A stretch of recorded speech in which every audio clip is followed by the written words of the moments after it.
Hi, when I think back to some of the big investment mistakes I've made in my life, I think a lot of those mistakes were driven by my emotions, by my psychology, rather than a sort of a misunderstanding of the fundamentals driving a share.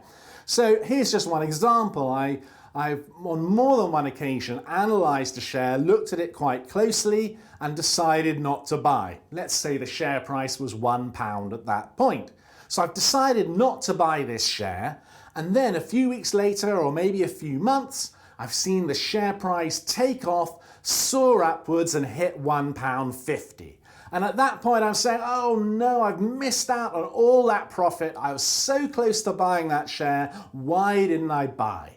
And then I let my emotions take control and I go out and buy the share at £1.50, 50% higher than my original price I considered. I buy at £1.50 and I just do it in a hurry. I just press buy without doing any fresh analysis on the company, any fresh analysis on its sector and the industry that it's operating in.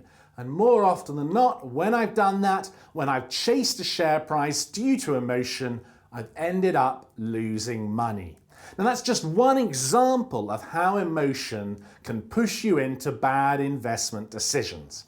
And actually there are academics who've been studying this whole area for a long time now, and this whole research area is known as behavioural finance. And what people have discovered is there's a whole range of biases that humans have where their emotions, their psychology can lead them to make poor investment decisions. So there's loads of biases out there, but in this video I'm just going to look at 3 of the best known. So let's start by looking at loss aversion. So very simply, humans don't like to lose money. You might say that's not a very amazing revelation, and it's not. But that desire not to lose money can lead to investment mistakes. Let's say you bought a share at £1 and you then see the share price fall to 80p. The natural human reaction is to say, I'm not going to sell at 80p because I don't want to sell at a loss. I want to make a profit. So instead of selling at 80p, you sit there, and if things go quite well, eventually the share price goes back up to £1 or maybe a bit higher, and you sell your shares at £1 2p and you say, great, I didn't sell at a loss, I've made a small profit, all is well. But actually, that decision to hang on regardless at 80p may well have been a mistake. For starters, the share price actually might carry on falling because the company might be in trouble, so you might never have recovered your losses.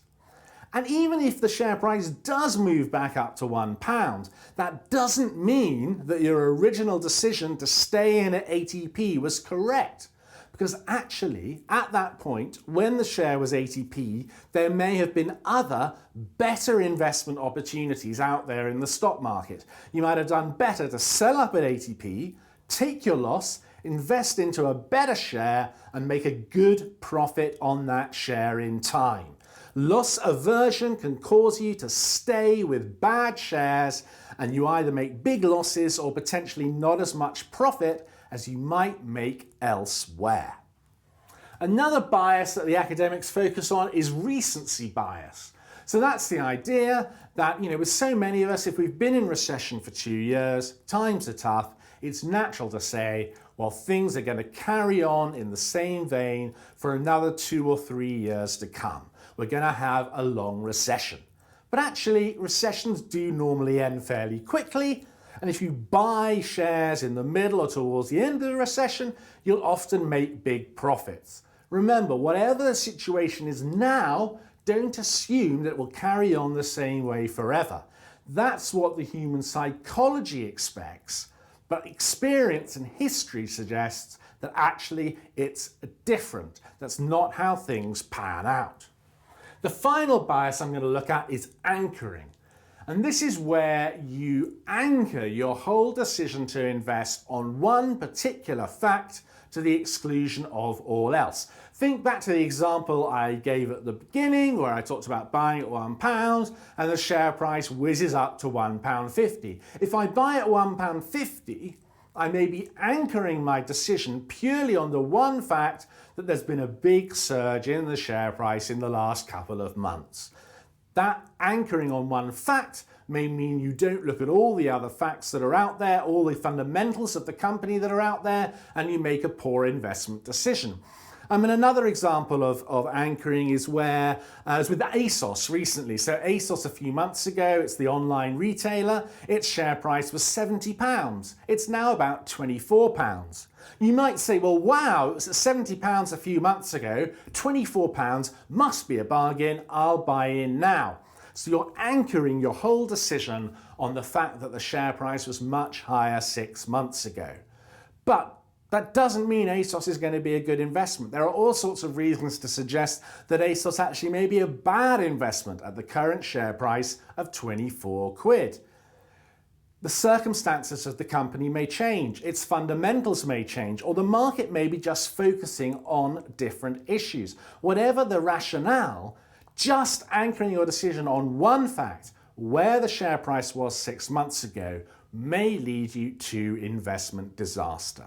Now, as I said at the beginning, behavioural finance is a big area. There's loads of other biases out there that the academics have discovered that may be triggering poor investment decisions.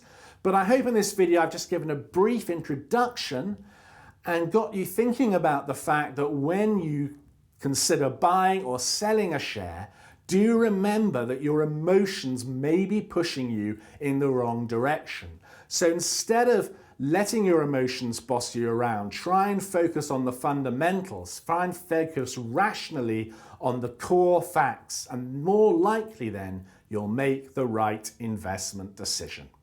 I'll be back with another video soon. Until then, good luck with your investing.